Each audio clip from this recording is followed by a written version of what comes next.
Hello guys, how are you doing today? Yes, so we're going to obviously be talking about the markets. Today is Monday, 27th of March. And of course, this week happens to be the final week of this month of March and also the final week of Q1. Yes, the first quarter of the year 2023.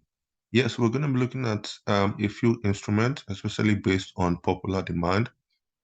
The instruments we're going to be looking at now majorly are from the list that you have mentioned, right? So we mentioned a couple of instruments from you. So we're going to be looking at them shortly.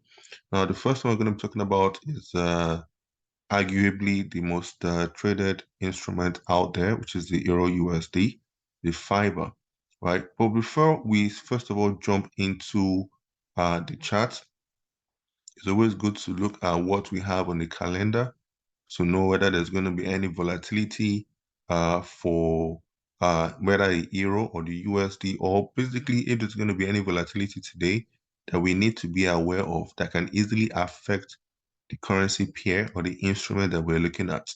So today being Monday, March 27th, right? Later today, in the evening, right? This is based on Nigerian time, so you can always change it based on your own time zone. We have for the pounds, high impact news, and the Bank of England's governor will be on the wires. Bailey is going to be giving a speech, and trust me, it's going to be volatile, right?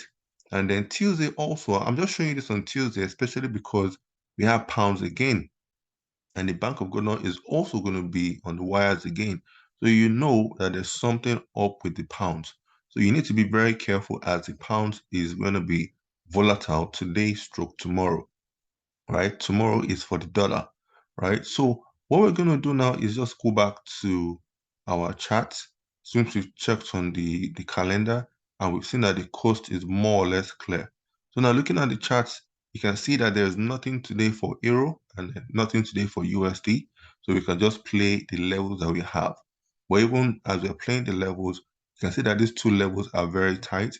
We have here as your areas of resistance, as you can see, resistance that broke out and then ended up here as support. Over here where it is, there is no signal to even go long on this area of support. And of course, it's over here. For me, these two levels here, they are too tight. So I would always advise do not rush to jump in. And this is looking at it from the hourly time frame, the 1 hour time frame. The 1 hour time frame is always very conducive as it's in the middle, it's not too fast, it's not too slow. And of course, we can easily conduct our analysis either as an intraday or as a swing trader. I repeat, either as an intraday or as a swing trader. So for this Euro USD in summary, I'm going to most likely expect this fiber to do a little bit of sideways in between these two, probably until tomorrow. But trust me, we either want to see a breakout to the downside and then a retest and then further drop, or a retest or a breakout to the upside and then a retest here and then push higher as well. One thing we also need to take note of is that of recent, the dollar has been weak. Yes, the dollar has been dropping of recent.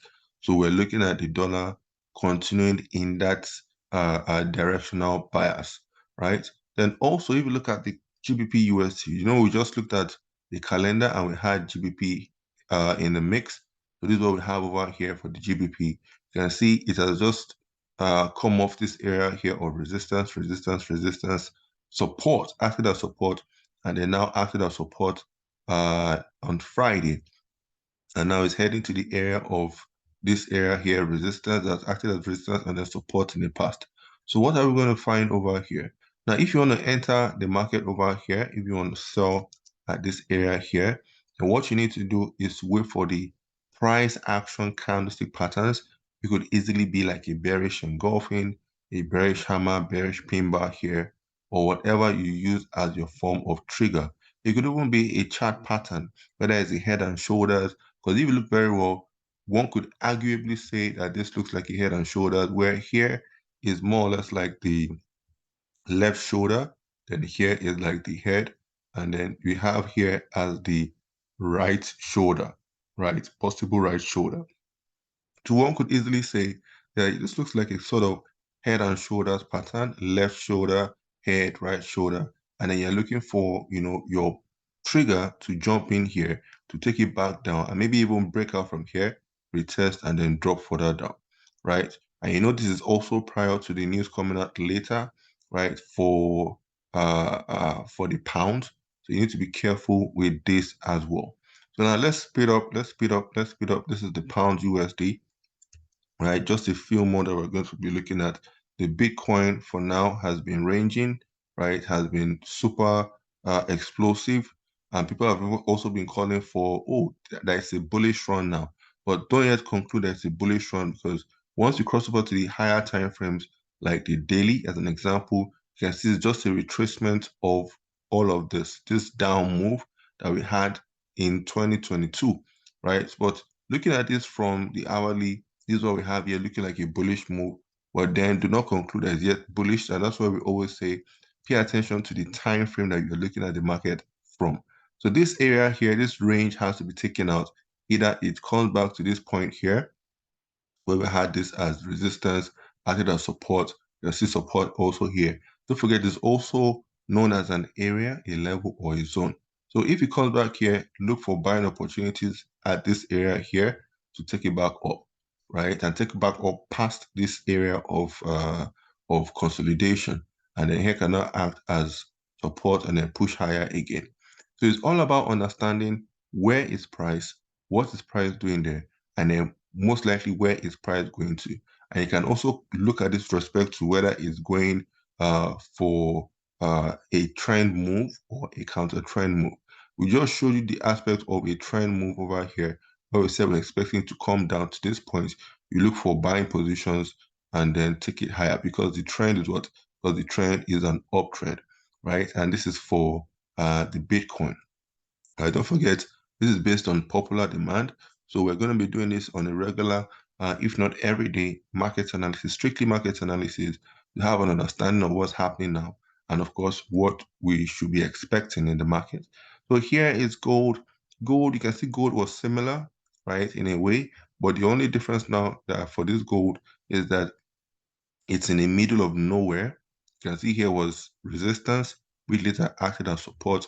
And this area here, resistance, you can see here also resistance. It's more or less in the middle of nowhere.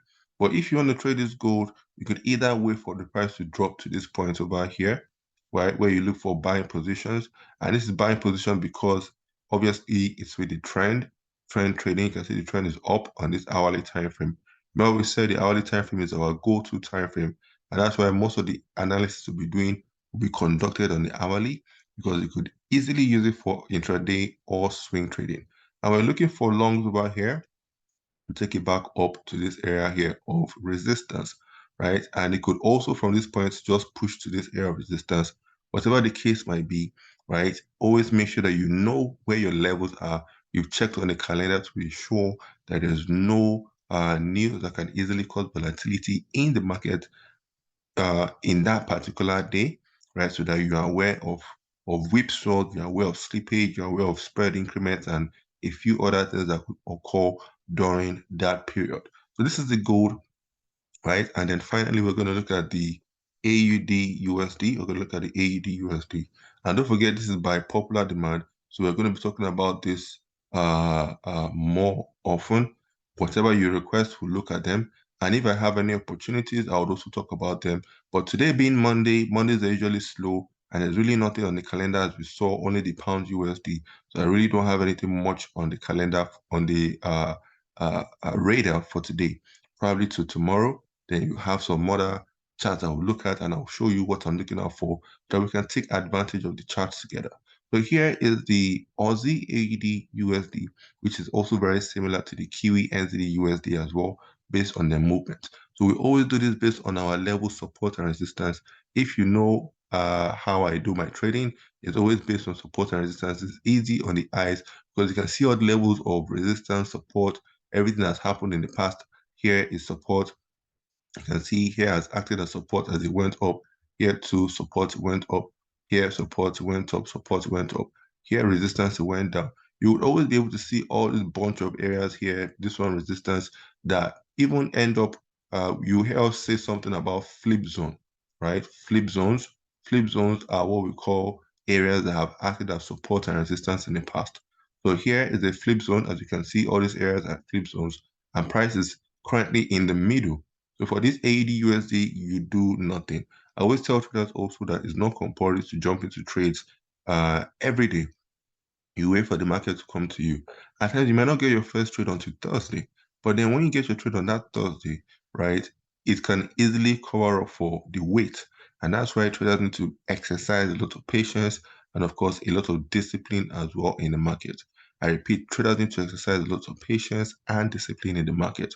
So the things you need to do as a form of procedure, number one, check the calendar.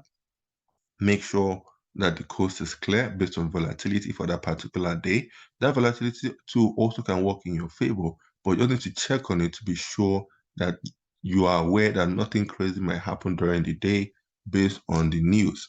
And then also go over to your chart, map out your chart based on your support, resistance, know where price is, know where price is going to, where price is coming from, and then look out for your candlestick patterns when price gets to that place. That means that there's a lot of patience involved in trading. You have to do a lot of waiting for the market to get there in order to jump into the market, right? And that is basically what you're going to be doing. Set your stop loss, set your take profit after entry at that level, and then watch the market play out. And don't forget to keep a journal as well. So we're going to be doing this as often as possible to give us a good understanding, a good idea of what we're looking out for and how to take advantage of the market. If you have any questions, please comment on this video. Comment on this video. If you're new to the channel, of course, do the needful. Subscribe so that when the videos are posted, you get the notification. Because don't forget, this is a form of trading. This is market analysis, live market analysis in its purest. And of course, we're looking at this based on the instruments that you have recommended, right, on the watch list for each day. So that means that it might be the majors, it might be minors, it might be cryptocurrency, equities, or whatever the case might be. We'll talk about them. I would also be talking about the ones that are on my own radar for us to be able to take advantage of. Okay, guys, thank you for tuning in. Trade safely. Don't forget to use proper risk management and stop loss. And we'll catch you same time later. Cheers.